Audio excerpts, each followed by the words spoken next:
नमस्कार मेरे प्यारे बच्चों, आइए और बताइए कैसे हैं। सब बढ़िया। कल का क्लास आपको अच्छा लगा होगा क्योंकि उसमें बहुत सारा चीज़ आपको छोटे छोटे से ट्रिक से बताया गया था। आप बुक जब देखिएगा तो देखिएगा बड़ा बड़ा मेथड से बनाया गया। वैसे ही आज भी आपको बहुत अच्छा लेक्चर ये लगेगा। देखिएगा, अगर ये लेक्चर आपको अच्छा लगता है तो मैक्सिमम से मैक्सिमम बच्चों को आप बिल्कुल शेयर करें ताकि ये अच्छे से अच्छे शॉर्ट ट्रिक जो है हर बच्चे के पास पहुंच सके। ठीक है, तो चलिए स्टार्ट करते हैं। हम लोग पढ़ रहे थे रिलेटिव मोशन का कहानी पढ़ रहे थे, लेकिन मोशन एंड ग्रेविटी में पढ़ रहे थे। तो देखिए, कभी कभी बच्चा को क्या लगता है, फ्री फॉल हम कहानी स्टार्टिंग में बताए थे कि फ्री फॉल होता है। फ्री फॉल होता क्या है? तो कभी कभी ऐसा लगता है कि यहाँ पर फ्री फॉल हो रहा है पर होता नहीं है। अब उस सिचुएशन बताते हैं। अच्छा, उस सिचुएशन में भी कभी कभी फ्री फॉल होता है। वो कैसे होता है, क्या होता है, उस पर हम लोग डील करते हैं। आइए, जैसे मान लीजिए कि आपका ये लिफ्ट है, इस तरीक़ा से देखिएगा, आपका ये लिफ्ट है। अब बताइए, यहाँ से ये लिफ्ट इस तरीक़ा से है, आ रहा है, ऊपर नीचे जा रहा है। अब बताइए क्या ये इसमें है, ये वाला में कोई आदमी है। अब बताइए कि ये लिफ्ट क्या फ्री नीचे आ रहा है या ऊपर जा रहा है, क्या ये फ्री फॉल में है? ये फ्री फॉल में नहीं है। हम आपको पहले ही बताए थे कि फ्री फॉल कब होता है। तो कोई भी बॉडी का अगर मोशन हो, मोशन में इफेक्ट हो रहा हो, लेकिन किसके कारण? सिर्फ ग्रेविटेशनल फोर्स के कारण, तब जाके वो क्या होता है, फ्री फॉल। पर क्या यहाँ पर एक टेंशन फोर्स भी लग गया कि नहीं लग गया? ये जो रस्सी है, तो ये रस्सी है, तो रस्सी में टेंशन फोर्स भी लगा कि नहीं लगा? तो ये फ्री फॉल नहीं है। ये फ्री फॉल, यहाँ पर आप कह सकते हैं कि ये फ्री फॉल नहीं है। इसी तरीक़ा से आप देखिए, इस तरीक़ा से, जैसे मान लीजिए कि ऐसे है, ये है, ठीक है ना, और आपका इस तरीक़ा से है। अब मान लीजिए ये बैलून है, आप देखे होंगे इस तरीक़ा से हवा में उड़ रहा है। इसमें हाइड्रोजन गैस जो भी भरा रहता है, वो जो भी है, ये उड़ रहा है। अब बताइए क्या ये फ्री फॉल है? नहीं, फ्री फॉल नहीं। फ्री फॉल नहीं है क्योंकि इसमें एयर, इसके अंदर एक एक्स्ट्रा फोर्स हो रहा है, जिसकी वजह से फ्री फॉल नहीं है। लेकिन जैसे ही इसमें होल कर दिया जाए, इस होल कर दिया जाए, तो क्या इससे हवा निकल जाएगा? तो हवा निकल जाएगा तो धीरे धीरे ये गिरना स्टार्ट हो जाएगा। ठीक है, समझिए ध्यान से। तो यहाँ पर ये अभी फ्री फॉल नहीं है, उसी का चल रहा है। बाद में हमें बताएंगे कि फ्री फॉल कब होगा। ये फ्री फॉल नहीं है। ऐसे ही रॉकेट का कहानी बताया जाए, ऐसे रॉकेट का कहानी आपको बताया जाए इस तरीक़ा से। अब बताइए, रॉकेट तो अपना ऐसे इस तरीक़ा से चल रहा है, समझ में आ रहा है? रॉकेट ऐसे उड़ रहा है, तो देखिए पीछे से क्या हो रहा है, ऐसे ये अपना बर्न होता है, अपना ये फ्यूल जो है अपना बर्न होता है, चलता है। अब सोचिए, अब ये बोलेगा कि सर फिर तो आसमान में चल रहा है। नहीं, ये सिर्फ ग्रेविटेशनल फोर्स की वजह से नहीं है, ये कोई और फोर्स भी लगा रहा है, जिसको हम थ्रस्ट फोर्स के नाम से आगे जानते हैं, सेंटर ऑफ मास में पढ़ेंगे। तो ये भी फ्री फॉल आपका नहीं है। कई भी चीज़ ऐसा नहीं कि हवा में है तो उसको हम फ्री फॉल बोल देंगे, हवा में चल रहा है तो फ्री फॉल बोल देंगे। फ्री फॉल थोड़ा सा समझिए, जैसे कि लिफ्ट भी लगता है कि वो बीच में है, लेकिन भाई सिर्फ ग्रेविटेशनल फोर्स लगने के कारण जो है, ग्रेविटेशनल फोर्स के कारण मोशन जो होगा वही अपना ये होगा, फ्री फॉल होगा। तो कभी कभी सर लिफ्ट में तो हम फ्री फॉल देखते हैं, सर लिखा हुआ रहता है। तो देखिए, लिफ्ट में फ्री फॉल कब होगा? लिफ्ट में जैसे ही इसको आप काट दीजिएगा, क्या इस पर टेंशन फोर्स जीरो होगा? तो ये आदमी चिल्लाएगा ओ माय गॉड, मतलब इसके नीचे जो एक्सेलरेशन लगेगा, जी लगेगा। ये फिगर इसके पीछे वाला अलग बनाइएगा, इसको अलग बनाइएगा कि फ्री फॉल अब कब हो रहा है लिफ्ट में, जब यहाँ से कोई कनेक्शन ना हो, T0। तो ये आदमी चिल्लाएगा ओ माय गॉड। जब ओ माय गॉड चिल्लाएगा तब यहाँ पे फ्री फॉल होगा। यहाँ पे जैसे ही आप होल कर दीजिएगा तो ये फिर से ओ माय गॉड चिल्लाएगा और नीचे की ओर जी लगना स्टार्ट हो जाएगा। And again start we can say that free fall. आप कह सकते हैं इस केस में कि ये फ्री फॉल होगा। यहाँ पर जैसे ही आपका फ्यूल खत्म हो जाएगा, फिर से इसमें बैठा आदमी ओ माय गॉड चिल्लाएगा। मतलब जब भी फ्री फॉल होगा तब नीचे जी लगेगा। समझ में आ रहा है? जैसे समझ में आ रहा है ना कि जैसे ही एक्स्ट्रा फोर्स खत्म हुआ, जो हवा में है और एक्स्ट्रा फोर्स खत्म हो गया, समझिए कि उसके अंदर फ्री फॉल होगा और एक्सेलरेशन नीचे की ओर क्या लगेगा, जी लगेगा। तो आइए एक एक करके हम इन सारे चीज़ों पे सवाल करते हैं, किस तरीक़ा से डील किया जा सकता है, किस तरीक़ा से करेंगे। थोड़ा सा देखते हैं कि इसमें क्या होता है। लिफ्ट पर थोड़ा सा ज़्यादा ध्यान देंगे क्योंकि लिफ्ट पे ज़्यादा सवाल आता है, बाकी सब पे एक दो कराएंगे। और रॉकेट पर तो अभी हो ही नहीं सकता, सेंटर ऑफ मास में कराएंगे। चलिए लिफ्ट पर कहानी देखते हैं कि लिफ्ट पर किस तरीक़ा से कहानी जुड़ता है, किस तरीक़ा से कहानी चीज़ों को हम एनालिसिस करते हैं। एक बात बताइए, जैसे आपका ये लिफ्ट है, ठीक है, ये लिफ्ट है ऐसे, और ये लिफ्ट पे ये आदमी है और ये आदमी यू से चल रहा है, ये लिफ्ट यू से चल रहा है, तो ये फ्री फॉल तो नहीं है। सिंपल सी बात है, ये लिफ्ट जो है क्या फ्री फॉल है? नहीं, ये फ्री फॉल नहीं है, ध्यान रखिएगा, फ्री फॉल नहीं है। तो हमको क्या करना है, ध्यान से देखिएगा कि यहाँ पर एक आदमी के पास कॉइन है, देखिएगा कॉइन है, ये अभी लिफ्ट में फ्री फॉल नहीं है, आदमी भी फ्री फॉल नहीं है, सिक्का भी नहीं, क्योंकि ये बंधा हुआ है ऊपर से। भाई यू से चल रहा है तो अपना मन से लिफ्ट थोड़ी ना चलता है, कहीं ना कहीं से बंधा हुआ होगा। लेकिन सोचिए कि अगर इस कॉइन को आदमी जैसे ही छोड़ेगा, क्या कॉइन चिल्लाएगा ओ माय गॉड? क्या कॉइन पे एक्सेलरेशन नीचे जी लगना स्टार्ट हो जाएगा? हाँ, देखो कितना सिंपल सा कॉन्सेप्ट है, बस इतना ही याद रखना है। अगर उसके पास एक्स्ट्रा फोर्स खत्म हो जाता है तो सिंपल सा ग्रेविटेशनल फोर्स लगना स्टार्ट कर देता है। तो यहाँ पर देखिए कि यहाँ पर जब तक लिफ्ट में है, लिफ्ट में आदमी है और आदमी के हाथ में कॉइन है, तब तक ये कॉइन फ्री फॉल नहीं है। लेकिन जैसे ही कॉइन छोड़ा, अब मान लीजिए कि ये वाला हाइट एज था, कितना था? हाइट एज था। अब इस कॉइन को छोड़ेगा तो यहाँ पर आएगा, तो बताना है कि नीचे गिरने में टाइम कितना लगेगा। यहाँ पर बोला गया कि find time when coin just reaches the floor of lift. Floor of lift पे गिरेगा जब कॉइन, तब कितना टाइम लगेगा? अच्छा, तो यहाँ पर दो प्रोसेस है, एक तो ग्राउंड पे बैठ जाइए और एक तो यहीं बैठ जाइए। तो ये वाला ए है और ये बी है। हम आपको बताते हैं, इससे कभी नहीं बनाइएगा लिफ्ट का क्वेश्चन, बहुत टफ होता है, बहुत टफ होता है। हम आपको पहले ही बता चुके हैं कि अपने पास ऐसे भी टाइम कम है तो हम दोनों मेथड बता नहीं सकते, हमको सवाल बनने से मतलब है, तो हम बी के कारण बताएंगे। अच्छा, यहाँ पर एक चीज़ और याद रखिएगा, एक चीज़ और हम आपको बता देना चाहते हैं कि अगर कोई भी मूविंग बॉडी से कोई भी चीज़ को अगर ड्रॉप करते हैं तो मूविंग बॉडी का जो ड्रॉप किए चीज़ उसका वेलोसिटी ट्रांसफ़र हो जाता है। जैसे कि आप बस से अगर आप कूदें, तो चलते हुए बस से कूदें तो बस का एक्सेलरेशन आपके पास ट्रांसफ़र नहीं होगा। जिस इंस्टेंट पर आप कूदते हैं उस इंस्टेंट का जो बस का वेलोसिटी होगा वही वेलोसिटी आपके पास ट्रांसफ़र हो जाएगा। आप देखे भी होंगे कि आप जब बस से कूदते हैं तो आगे की ओर तेज़ी से दौड़ते हैं, क्योंकि आपका तो वेलोसिटी होता ही होता है और साथ ही साथ बस का भी वेलोसिटी होता है। और कभी कभी देखते हैं धोखा भी हो जाता है, क्योंकि बस का वेलोसिटी बहुत ज़्यादा तेज़ होता है तो उतना तेज़ हम दौड़ नहीं पाते हैं, जिसके कारण हम गिर भी जाते हैं। तो यहाँ पर ये चीज़ थोड़ा सा समझिएगा, हम फिर से बता रहे हैं कि कोई भी मूविंग बॉडी हो, उस मूविंग बॉडी से अगर हम कूदते हैं या किसी चीज़ को फेंकते हैं तो उस मूविंग बॉडी का वेलोसिटी ट्रांसफ़र हो जाता है। उस मूविंग बॉडी का क्या ट्रांसफ़र हो जाता है? वेलोसिटी ट्रांसफ़र हो जाता है। तो आप ये बात को थोड़ा सा समझिएगा, एक्सेलरेशन ट्रांसफ़र नहीं होता। अब ध्यान से देखिए, जैसे ही कॉइन को छोड़ा, कॉइन ओ माय गॉड चिल्लाया, मतलब नीचे जी लगा। अच्छा, कौन आदमी देख रहा है? बी आदमी।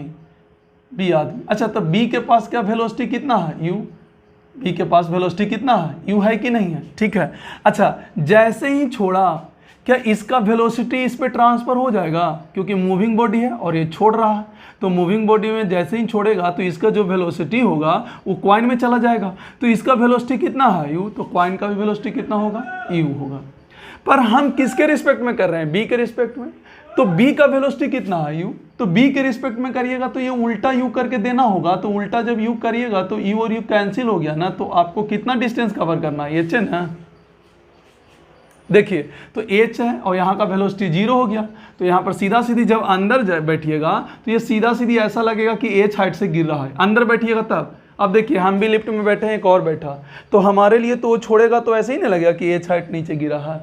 तो यहाँ पर डायरेक्ट आप क्या लिख सकते हैं? एच बराबर हाफ जी टी स्क्वायर, तो टी बराबर आएगा √2h/g। क्या हुआ भाई साहब?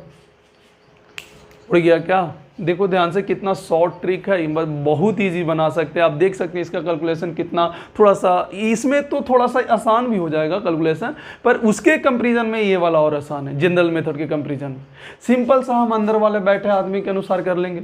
भाई ये रेस्ट में होना चाहिए, तो इसको रेस्ट में होने के लिए वेलोसिटी उल्टा करके दोगे, उल्टा दोगे तो इसका वेलोसिटी गायब हो जाएगा। तो यहाँ पर जी था, हाइट कितना है एच था, ऐसा लग रहा है कि एच हाइट नीचे गिरना है तो टाइम ये लगेगा √2h/g। अगर कोई कांस्टेंट वेलोसिटी से जा रहा है, ये देखिए अगर या तो ऊपर जा रहा है या तो नीचे जा रहा है, कोई फर्क नहीं पड़ता है लिव, ये वाला अगर ऊपर भी जाए कांस्टेंट वेलोसिटी से लेकिन जाना चाहिए, ऊपर जाए चाहे नीचे जाए। क्या टाइम का हमेशा फॉर्मूला √2h/g ही रहेगा, इसमें कोई परिवर्तन आने वाला नहीं है। देखिए अब हम एक्सेलरेट करते हैं, सेम चीज़, सारा सेम चीज़, पॉज करके लिखते जाइए, आपको मज़ा आते जाएगा, किसी भी केस में कोई छोड़ने का ज़रूरत नहीं। जैसे मान लीजिए कि ए एक्सेलरेशन से ये ऊपर जा रहा है। अच्छा ये असेंडिंग है कि डिसेंडिंग है? ऊपर जाएगा तो समझिएगा कि असेंडिंग और नीचे आएगा तो डिसेंडिंग, ठीक है ना। ये है, अब एक्सेलरेशन से फेंका गया कि ये एक्सेलरेशन है, ठीक है। तो मान लेते हैं कि जिस इंस्टेंट पर फेंका गया, या तो आप वेलोसिटी भी निकाल सकते हैं, जैसे बोला कि स्टार्टिंग फ्रॉम द रेस्ट, ये रेस्ट से है, 2 सेकेंड बाद छोड़ा, 2 सेकेंड बाद छोड़ा, तो 2 सेकेंड बाद क्या वेलोसिटी निकाल सकते हैं v = u+at से, क्योंकि इसमें तो g काउंटे नहीं होना है, स्टार्टिंग में g थोड़ी ना काउंट होना है, स्टार्टिंग में तो अपना फोर्स इसका है, जी तो इसमें काउंट ही नहीं होना। तो v = u+at से हम वेलोसिटी कैलकुलेट कर लेंगे कि नहीं कर लेंगे। तो हम बस बताना चाहते हैं कि वेलोसिटी से कोई लेना देना ही नहीं है, किसी भी इंस्टेंट पर छोड़ दे, वेलोसिटी रहे चाहे ना रहे, क्या है। देखो हम कैसे बताते हैं, जैसे मान ले वेलोसिटी v है, जिस इंस्टेंट पर छोड़ा, तो मान लेते हैं कि ये जैसे ही छोड़ा, क्या ये ओ माई गॉड चिल्लाएगा? इसमें तो ए रहेगा नहीं, इसमें जैसे ही छोड़ दिया ना तो ए से कोई मतलब नहीं। हम बोले थे कि एक्सेलरेशन ट्रांसफर नहीं होता है, वेलोसिटी ट्रांसफर होता है। तो जिस इंस्टेंट पर छोड़ा उस इंस्टेंट का वेलोसिटी ट्रांसफर हो गया। मान लेते हैं कि उस इंस्टेंट का वेलोसिटी v है, ठीक है ना। अब आदमी पर आओ, अंदर आदमी जो बैठा है b, उसके पास वेलोसिटी v है और एक्सेलरेशन भी है, क्योंकि लिफ्ट का एक्सेलरेशन a है, वेलोसिटी v है, तो इसका भी होगा उस इंस्टेंट का। अब इसके रिस्पेक्ट में कर रहे हैं तो इसको रुकना चाहिए, तो रुकने के लिए, इसको रुकने के लिए क्या v भी नीचे और a भी नीचे देना होगा, तब ना रुकेगा। तो आप यहाँ पर देखिए v नीचे दीजिएगा और a भी नीचे दीजिएगा, तो देखिए आपको वेलोसिटी तो फिर 0 हो गया ना। इसीलिए बोल रहे हैं वेलोसिटी से कोई लेना देना ही नहीं रहता। फिर से आपको लग रहा है कि h से तो आ रहा है, लेकिन इस बार एक्सेलरेशन g+a हो गया, तो t = √2h/g+a। तो आप ध्यान से देखिए, अगर लिफ्ट जो है ऊपर एक्सेलरेट कर रहा है, असेंडिंग है a, तो नीचे g+a खाली कर दीजिए, ठीक है ना। अच्छा इसी चीज़ को ये हटाइए, ये वाला हटाइए। अगर इसी चीज़ को आप डायरेक्ट याद रख सकते हैं कि ऊपर जा रहा है तो √2h/g+a, और अगर यही नीचे आ रहा है तो,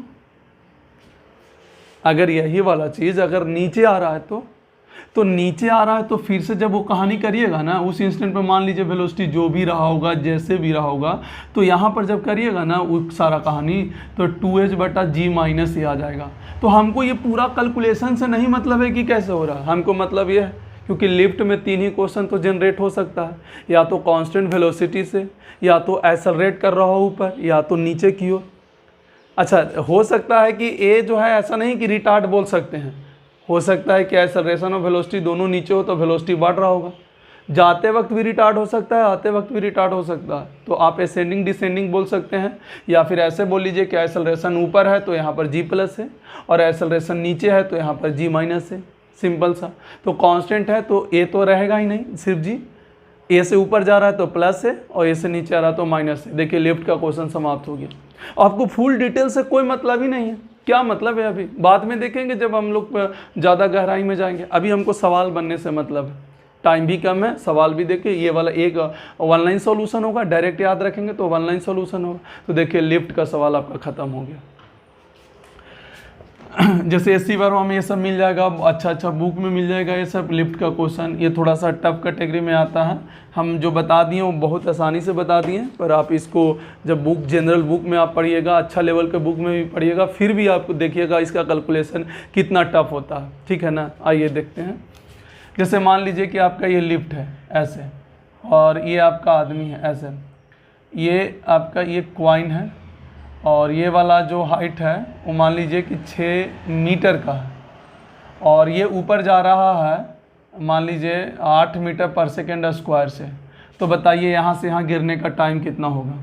तो क्या सिंपल सा √2h क्या g+a हो जाएगा, तो 2h6 और g+a मतलब क्या 18 हो जाएगा। अरे 10 और ये 8 18, तो देखिए कितना जल्दी बन गया। बहुत ही आसानी से आप जो देख रहे हैं ना वो बन गया। समझ में आया? अच्छा, यहाँ से बोल देगा कि इतना ही टाइम में लिफ्ट कितना डिस्टेंस कवर कर दिया, इतना ही टाइम में। एक तो हो गया टाइम, और दूसरा अगर पूछना हो और अच्छा करना हो तो बोल रखता है कि distance cover by the lift, distance cover by lift at this time, इस टाइम में कितना होगा। तो सिंपल सा S equal to U T plus half A T square.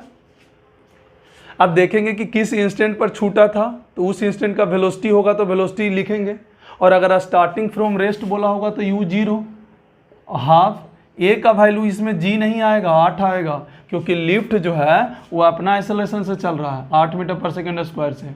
और टी का वैल्यू कहाँ से, यहाँ से 2 × 6 और बटा 18। तो देखिए यहाँ से एस निकाल सकते हैं, इतना का स्क्वायर, टी का स्क्वायर है तो इतना का स्क्वायर। तो कहने का मतलब है कि आप इसको सिर्फ फील करिए कि कर क्या रहे हैं आप। यहाँ पे टाइम निकाल लिए, फिर उसी टाइम में लिफ्ट कितना, मतलब जितना टाइम इसको गिरने में नीचे लगा होगा उतना ही टाइम में लिफ्ट कितना ऊपर चला गया होगा। तो देख लेंगे कि स्टार्टिंग का वेलोसिटी कितना है, तो अगर नहीं है तब तो 0, और रहता तो यू का वैल्यू पुट करते हैं और हाफ ए टी स्क्वायर भी करते हैं। टी का वैल्यू इतना ही लिखते हैं जितना आया है, नीचे गिरने में जितना समय लगा। तो देखिए यहाँ से आप ये भी सवाल सॉल्व कर सकते हैं। तो आई होप कि लिफ्ट का प्रॉब्लम आपको अच्छे से सॉल्व हो गया होगा। आइए हम आगे बढ़ते हैं, थोड़ा सा एक बैलून वाला क्वेश्चन कराते हैं, वो भी मोस्ट इम्पॉर्टेंट है। उसके बाद हमारा मोशन अंडर ग्रेविटी ख़त्म होगा। हम लोग ग्राफ सेक्शन स्टार्ट करेंगे। आज बेसिक ग्राफ के बारे में बात करेंगे, छोटा छोटा पॉइंट पे बात करेंगे, मज़ा आएगा ग्राफ पढ़ने में। आइए, आज जैसे आप यहाँ पर देखिए ऐसे कि जैसे मान लीजिए कि आपका ये ऐसे इस तरीक़ा से, ठीक है ना, ये बैलून है, ठीक है, और इस पे ये आदमी बैठा हुआ है, ये हाथ में एक बॉल लेके बैठा हुआ है, बॉल है। And starting from rest, starting from rest, starting from rest, ठीक है ना। एंड एक्सेलरेशन यहाँ से बोल रखा है 2 मीटर पर सेकेंड स्क्वायर, 2 मीटर पर सेकेंड स्क्वायर, या फिर यूँ कह लीजिए 5 मीटर पर सेकेंड स्क्वायर, ठीक है। बोल रहा है कि after 5 second ball is dropped, then find time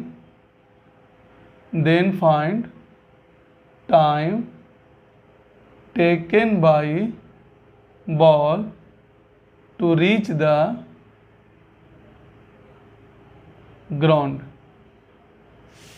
देखिएगा ध्यान से कि जैसे 5 सेकेंड बाद जब बॉल छोड़ा तो बताना है उस वक्त कि उसको फिर ग्राउंड तक गिरने में कितना समय लगेगा। समझ में आया? कि तो इस तरीक़ा का सवाल कैसे डील करते हैं, थोड़ा सा देखते हैं इसमें कि किस तरीक़ा से किया जाएगा। थोड़ा सा सोचना पड़ेगा और अच्छा लगेगा इस टाइप का सवाल आपको बनाकर। देखिएगा इस पे कैसे थोड़ा सा स्टडी करते हैं, इसको देखिएगा कैसे स्टडी करते हैं। 5 सेकेंड के बाद हम बात बोला तो 5 सेकेंड में मान लेते हैं कहीं यहाँ चला गया होगा 5 सेकेंड में। अच्छा, u का वैल्यू क्या है 0। बताओ यहाँ का वेलोसिटी कितना हो गया होगा, तो v equal to U plus A T. तो u तो 0 है तो ए टी 5 × 5 कितना 25 मीटर पर सेकेंड।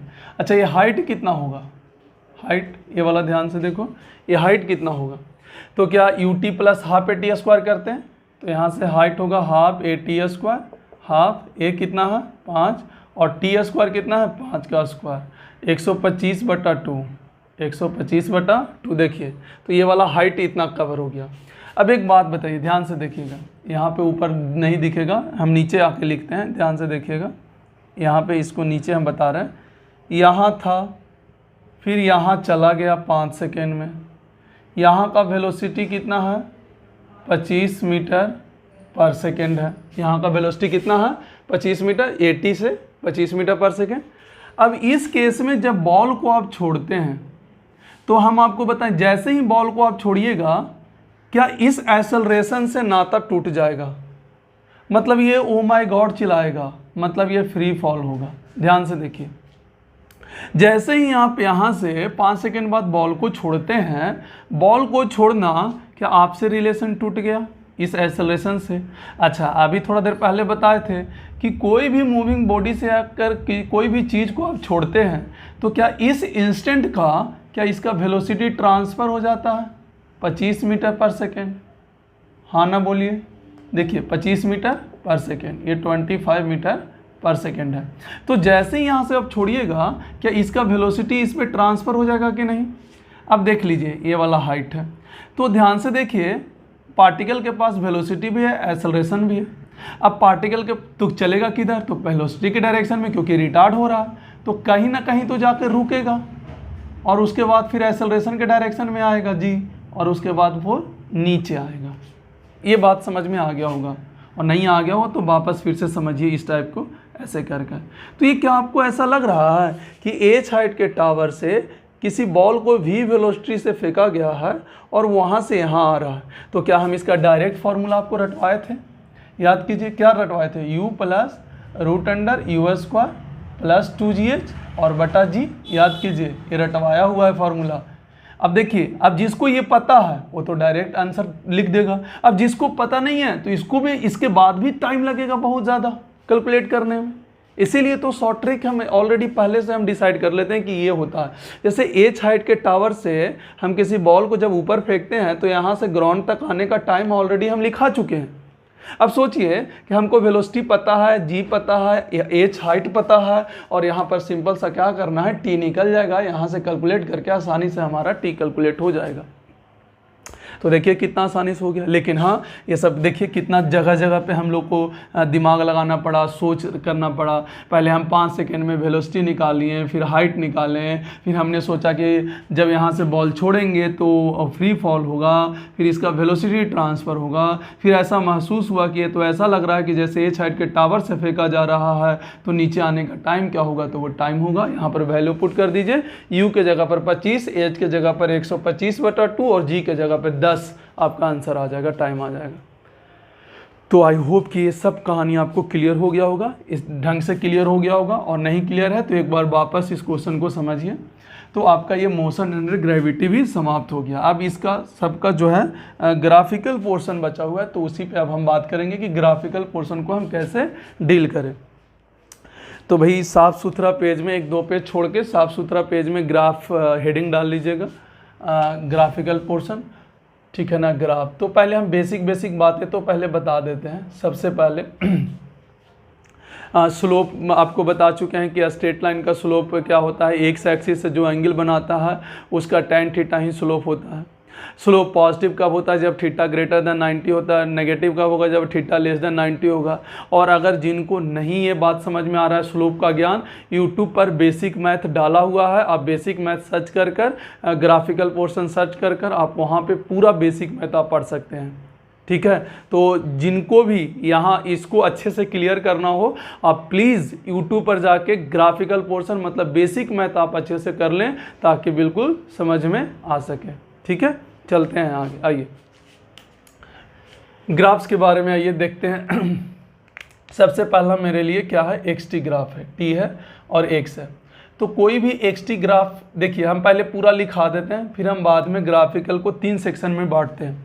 पहले एक्स टी ग्राफ हमको क्या क्या दे सकता है, वी टी ग्राफ क्या दे सकता है, ए टी ग्राफ क्या दे सकता है, ये पूरा कहानी हम पहले एक साथ लिखा देते हैं हम आपको। उसके बाद फिर हम रीडिंग पे चलेंगे कि कोई भी ग्राफ दिया हो तो उसके पास क्या क्या है, कैसे मूव कर रहा है, रीडिंग करेंगे। फिर हम क्या करेंगे, गिवन इन्फॉर्मेशन के अनुसार ग्राफ बनाएंगे और फिर कन्वर्जन पढ़ेंगे। लास्ट सेक्शन होगा कि अगर ए टी ग्राफ हो तो वी टी ग्राफ में कैसे कन्वर्ट कर सकते हैं, वी टी ग्राफ हो तो एक्स टी ग्राफ में कैसे कन्वर्ट कर सकते हैं। और कन्वर्जन सबसे आसान होता है, जो कि कई सारे बच्चों को सबसे टफ लगता है कन्वर्जन, कि सर कन्वर्जन नहीं कर पाते हैं। आप देखिएगा जैसे ही खुलेगा, आप अपने स्टूडेंट्स अपने दोस्त से जब मिलिएगा तो आपको पता चलेगा कि कन्वर्जन ही सबसे बड़ा यहाँ पर दिक्कत होता है। पर हम आपको सबसे आसान हम कन्वर्जन कर देंगे। मिनटों में सवाल बनता है कन्वर्जन का, 6 सेकेंड मतलब 3 से 4 सेकेंड में आप ऑप्शन मार सकते हैं, इतना इजी कर देते हैं कन्वर्जन को। तो आइए एक बार इस पे हम काम करते हैं।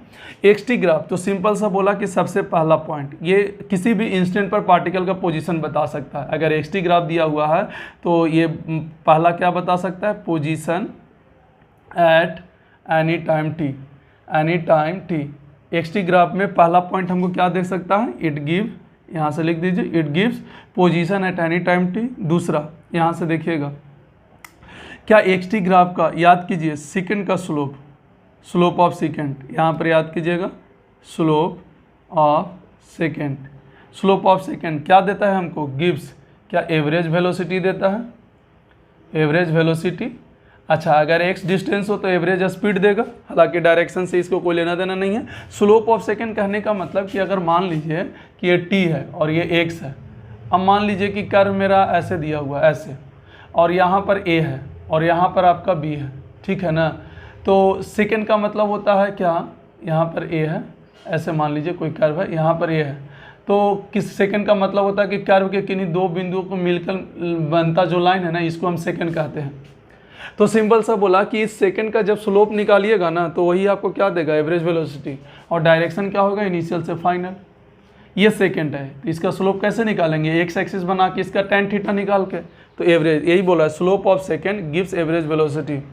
भाई इसका स्लोप ऐसे ना निकालेंगे, स्लोप इसका कैसे निकलेगा, tan थीटा से निकलेगा, और ये कैसे निकलेगा, डेल्टा एक्स बटा डेल्टा टी, क्योंकि एवरेज आप जानते हैं डेल्टा एक्स बटा डेल्टा टी होता, और ये हमको वी एवरेज देगा, ठीक है ना। तो इसको साथ में लिखते चलिएगा, इसके नीचे ये लिख दीजिएगा।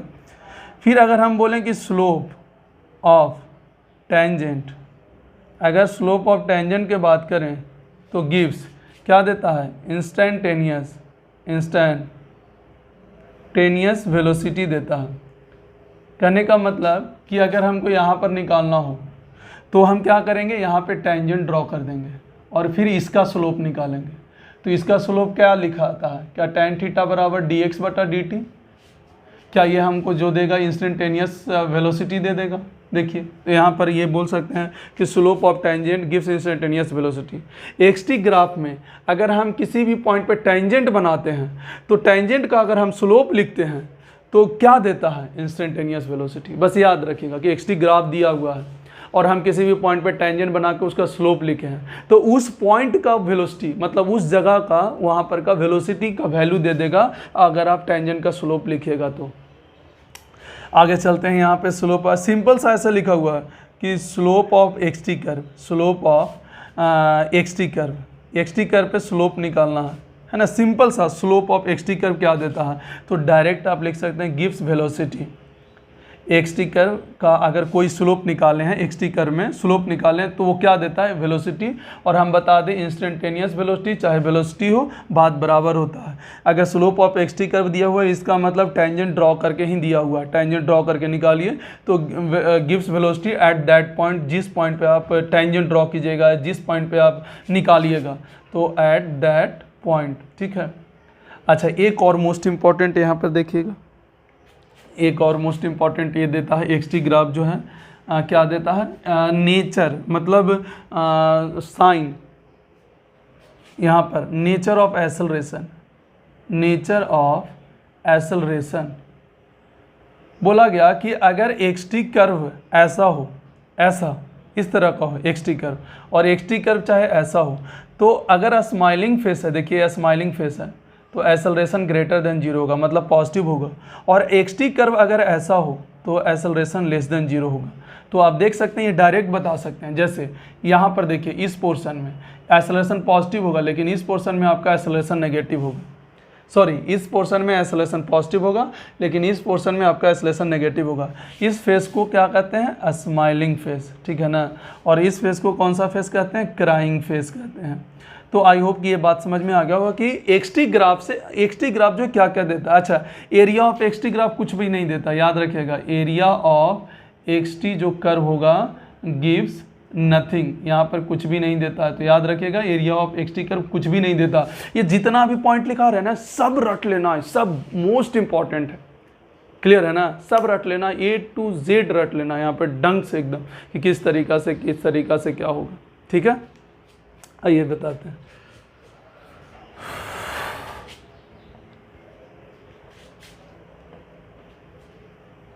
देखिए एक्स टी ग्राफ में कहीं भी पॉइंट पे टेंजेंट ड्रॉ कीजिएगा तो आपको हमेशा वेलोसिटी देगा, और अगर सेकंड का स्लोप निकालिएगा, सेकंड मिलाइएगा एक पॉइंट से दूसरा पॉइंट तो हमेशा एवरेज देगा।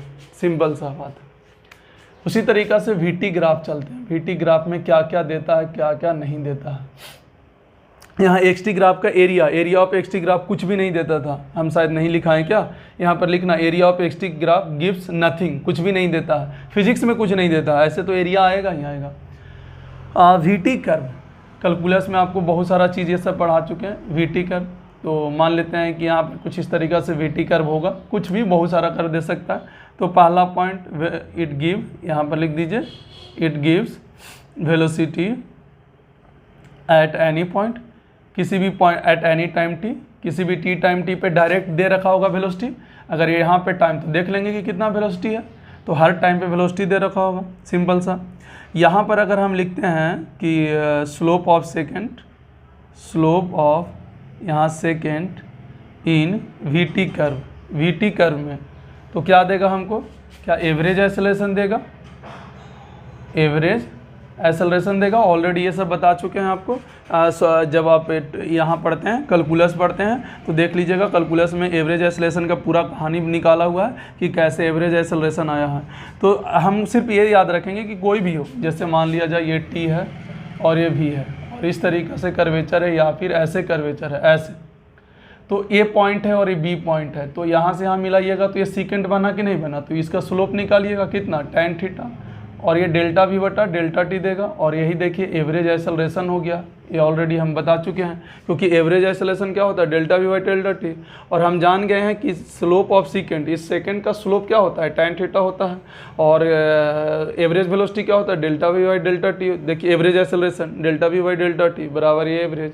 तो ये सब ऑलरेडी कैलकुलस में बताया हुआ है, सिर्फ यहाँ पर बस जान लीजिए। अगर जिनका नहीं भी पढ़ा हुआ है कैलकुलस, आप सिर्फ ऐसे याद रख लीजिए कि एवरेज वेलोसिटी, कम से कम काइनेमेटिक्स तो पढ़ा हुआ है, तो ये वाला बात आप जान रहे होंगे, ये वाला पार्ट जो है, तो delta v by delta T जान रहे होंगे, वो एवरेज एक्सेलरेशन देता है। तो बस रट लीजिए कि अगर किसी भी वीटी कर्व में अगर हम सेकेंड का स्लोप निकालते हैं तो एवरेज एक्सेलरेशन देता है। अगर हम यहीं पे बात करें slope of tangent, slope of tangent in VT curve में, तो हमको क्या दे देगा, इंस्टेंटेनियस एक्सेलरेशन, इंस्टेंटेनियस एक्सेलरेशन। लेकिन अगर सीधा सीधा स्लोप ऑफ वीटी कर्व लिखा हो, स्लोप ऑफ वीटी कर्व लिखा हो, तो हमको क्या देता है, गिव्स एक्सेलरेशन। ठीक है।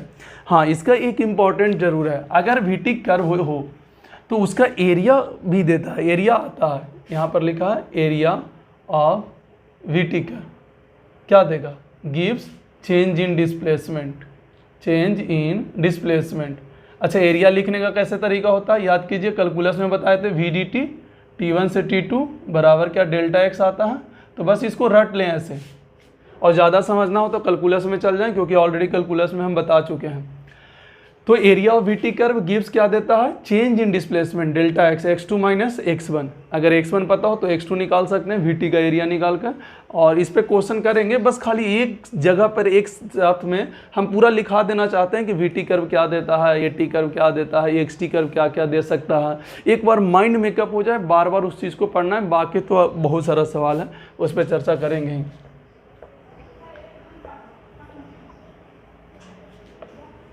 चलिए अब एटी कर्व पे बात कर लेते हैं। एटी कर्व जितना काइनेमेटिक्स में जुड़ता है सब पे बात करेंगे। अगर एटी में बात करें, ऐसे टी है और ऐसे ए है, मान लीजिए कुछ भी यहाँ पर है, तो सबसे पहला ये देता है, इट गिव्स, पहला में acceleration at any time T. देखिए किसी भी टी टाइम पर आपका ये एक्सेलरेशन दे सकता है। जैसे बोलना है ये इस टाइम पे कितना एक्सेलरेशन है, तो हम देख लेंगे कि यहाँ कितना है। दूसरा यहाँ पर देता है स्लोप, तो कुछ भी नहीं देता है, स्लोप डायरेक्ट लिखते हैं, slope of acceleration gives nothing, कुछ नहीं, फिजिक्स में कुछ नहीं देता है, तो याद रखिएगा। तीसरा इसमें क्या देख सकते हैं आप, देखिएगा यहाँ पर आप लिख सकते हैं जो एरिया दे सकता है, एरिया क्या देता है, area of eighty curve gives change in velocity. कहने का मतलब इसका एरिया कैसे लिखाएगा, ADT, T1 से T2, या फिर कोई साधारण फिगर हो तो भी एरिया लिख सकते हैं। और इसको क्या लिखेंगे v2 माइनस v1। तो याद रखिएगा इस तरीक़ा से आपका है। तो एक्सेलरेशन का स्लोप कुछ भी नहीं देता है, किसी भी t टाइम पे एक्सेलरेशन बताया जा सकता है अगर at है। और एरिया ऑफ at कर्व क्या देता है, चेंज इन वेलोसिटी, ये याद रखना है, मोस्ट इंपॉर्टेंट पार्ट है। ऐसे ही हम लोग पढ़ेंगे ax, ये सब बताया हुआ है, सब आपका कैलकुलस में, कैलकुलस जो पढ़े हैं सबको बताया हुआ है कि ये कैसे आता है, कैलकुलस में सारा कहानी बता दिए हैं। अब मान लीजिए कि हमारे पास a और x है, a और x है, ठीक है, यहाँ पर a और x है। तो सबसे पहला इट गिव्स क्या देगा, पहला यहाँ से देखिए, पहला क्या देगा, acceleration at any value of x, x की किसी भी वैल्यू पर एक्सेलरेशन कितना होगा ये दे सकता है। दूसरा, इसका स्लोप कुछ भी नहीं देता है, स्लोप जो है नथिंग, x का स्लोप है कुछ भी नहीं देता, याद रखिएगा। तीसरा, एरिया देता है, एरिया जो है वो फाइनल वेलोसिटी का स्क्वायर इनिशियल वेलोसिटी का स्क्वायर बटा 2। एरिया मतलब समझ रहे हैं ना, ax कर्व का area, area of ax curve, ax curve. तो area of ax curve v बराबर v square minus u square by 2, बस याद रख लेना है। और नहीं अगर ज़्यादा डिटेल में तो कैलकुलस में जाके पढ़ लीजिए, हालांकि यूट्यूब पर नहीं डाला हुआ है, वो बताया हुआ है, तो जो लोग कैलकुलस पढ़े होंगे उनको पता होगा कि एरिया ऑफ एक्स कर्व क्या होता है, V square minus U square by 2। और इसको ज़रूरत भी नहीं कि कहाँ से आया, सवाल बन जाता है। एरिया लिखने का तरीका ए डी एक्स है, x1 से लेके x2, और इसका V square minus U square by 2, ये लिखने का प्रोसेस हम बता चुके हैं। और ऐसे भी साधारण फिगर रहता है, जैसे कि ट्रायंगल रहेगा, जैसे कि रेक्टेंगल रहेगा, तो उसका एरिया निकाल देंगे, ये एरिया हो जाएगा। और इनिशियल वेलोसिटी पता रहेगा तो फाइनल वेलोसिटी निकाल सकते हैं। तो ये हमारा ax कर्व का कहानी हो गया। उसके बाद अगर vx कर्व के देखें कि vx कर्व आपको दिया हो तो कैसे निकाल सकते हैं। देखिए vx कर्व दिया हो मतलब यहाँ से x हो और यहाँ पर v हो, इसके अलावा कुछ अब दे ही नहीं सकता। ax vx और क्या दे सकता है, a भी दे सकता है, पर उससे कोई फ़र्क नहीं पड़ता, वहाँ से भी कुछ नहीं निकलता।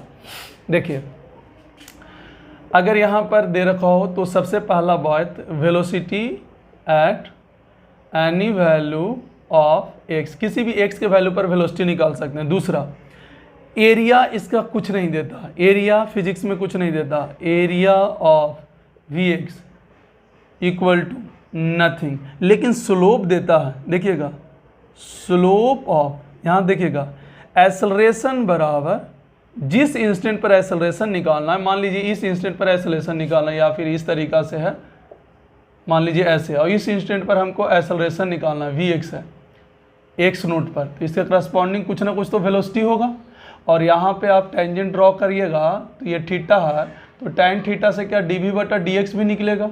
देखिए ध्यान से, अब बोला इस इंस्टेंट पर हमको एक्सेलरेशन कैलकुलेट कीजिए, तो क्या उस इंस्टेंट पर हम पहले वेलोसिटी कैलकुलेट कर लेंगे v नोट, और फिर क्या कैलकुलेट कर लेंगे dv बटा dx। याद कीजिए, क्या यहाँ से हमको एक्सेलरेशन मिल सकता है। अगर vx कर्व हो और हमको चाहिए एक्सेलरेशन, तो हम क्या करेंगे कि जिस x पर हमको पूछ रहा है उस x पर वेलोसिटी देखेंगे, वेलोसिटी लिख लिए, और उसी इंस्टेंट पर vx का स्लोप भी चाहिए, क्योंकि स्लोप क्या होता है dv बटा dx या फिर tan थीटा। तो tan थीटा अगर मिल जाएगा तो dv बटा dx मिल जाएगा, और यहाँ dv बटा dx ही चाहिए, तो देखिए यहाँ से एक्सेलरेशन भी कैलकुलेट हो सकता है। तो ये आपका ग्राफ का बेसिक सेक्शन जो है आपका चालू हो गया है ना, और अगले क्लास से जो है आपका ग्राफ का और भी मोस्ट इम्पॉर्टेंट पार्ट चालू हो जाएगा। तो आप जो है अब क्वेश्चन बना सकते हैं जेईई मेन में। आप जो है 1 से लेके जो क्वेश्चन होगा ग्राफ छोड़ दीजिएगा, 1 से लेकर 27 तक आप सवाल सॉल्व कर सकते हैं। जेईई एडवांस में भी आप सॉल्व कर सकते हैं ग्राफ छोड़कर, 1 से लेके आप उसमें भी लगभग 20 से 25 तक जा सकते हैं, लेकिन ग्राफ वाला पोर्शन छोड़ दीजिएगा। धीरे धीरे जैसे जैसे हम ग्राफ सिखाते जाएंगे आपको ग्राफ वाला भी पोर्शन देंगे। 1 से 2 दिन में और ख़त्म हो जाएगा काइनेमेटिक्स, बस एक क्लास ग्राफ ख़त्म हो जाएगा। फिर स्टार्ट करेंगे काइनेमेटिक्स 2। काइनेमेटिक्स 2 में क्या होगा, 2 डायमेंशन मोशन। काइनेमेटिक्स 1 में क्या होता है, सिर्फ 1 डायमेंशन में मोशन। तो 1 डायमेंशन का मोशन का सारा पार्ट सीख लिए, अब सिर्फ ग्राफ पार्ट सीखना है। तो एक सेक्शन काइनेमेटिक्स का ख़त्म हो जाएगा। अगले क्लास में काइनेमेटिक्स अगले क्लास नहीं, 2 क्लास के बाद काइनेमेटिक्स 2 स्टार्ट करेंगे, जिसमें 2 डायमेंशन मोशन होगा। एक तो एक्स में होगा, दूसरा वाई में भी होगा, तो उस पर भी बात कर लेंगे। ठीक है, तो आज के लिए बस इतना ही, बाकी नेक्स्ट क्लास में